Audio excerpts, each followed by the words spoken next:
بسم اللہ الرحمن الرحیم۔ السلام علیکم ورحمۃ اللہ وبرکاتہ۔ معزز ناظرین و سامعین، آج کا ہمارا موضوع ہے شوہر کی خدمت، عورت کا جہاد۔ اسلام نے مرد و عورت دونوں کو ان کی فطرت اور صلاحیتوں کے مطابق ذمہ داریاں دی ہیں۔ شوہر کی خدمت عورت کے لیے ایک عظیم نیکی اور عبادت کا درجہ رکھتی ہے۔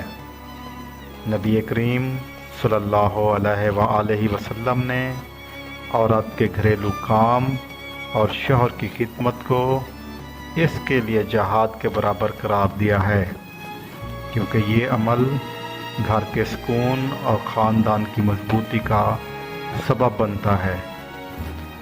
ناظرین سے گزارش ہے کہ آج کی ہماری حدیث شوہر کی خدمت کے متعلق ہے۔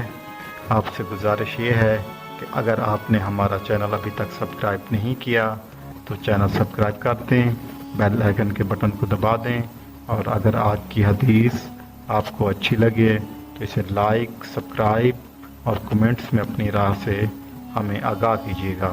چلتے ہیں آج کی حدیث مبارکہ کی طرف۔ حدیث مبارکہ اردو ترجمہ۔ حضرت اسماء بنت یزید رضی اللہ تعالیٰ عنہ سے روایت ہے کہ رسول اللہ صلی اللہ علیہ وآلہ وسلم نے فرمایا، عورت کا اپنے شوہر کے ساتھ اچھا برتاؤ کرنا، یعنی خدمت اور حسن سلوک، اس کے لیے جہاد کے برابر ہے۔ یہ مسند احمد کی حدیث ہے، اس کا ریفرنس نمبر ہے 27083۔ تشریح: یہ حدیث اس حقیقت کو اجاگر کرتی ہے کہ عورت کا اپنے شوہر کی خدمت، خوش اخلاقی اور گھریلو ذمہ داریوں کی ادائیگی کوئی معمولی بات نہیں، بلکہ یہ دینی لحاظ سے عظیم عمل اور عظیم فریضہ ہے۔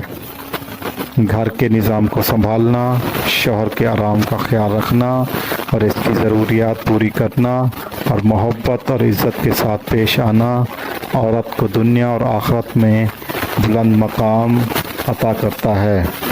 اسلام میں یہ خدمت جبر یا کمزوری کی علامت نہیں، بلکہ ایمان، محبت اور ذمہ داری کا عملی اظہار ہے۔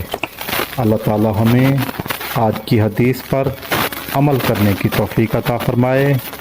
ناظرین سے ایک بار دوبارہ گزارش ہے کہ اگر آپ نے ہمارا چینل سبسکرائب نہیں کیا تو ہمارا چینل سبسکرائب کر دیں، بیل آئیکن کے بٹن کو دبا دیں، اور اگر آج کی آپ کو یہ حدیث پسند آئی ہے تو اسے لائک کرنا، شیئر کریں اور کمنٹس میں اپنی رائے سے ہمیں آگاہ کریں۔ جزاک اللہ۔ اللہ حافظ۔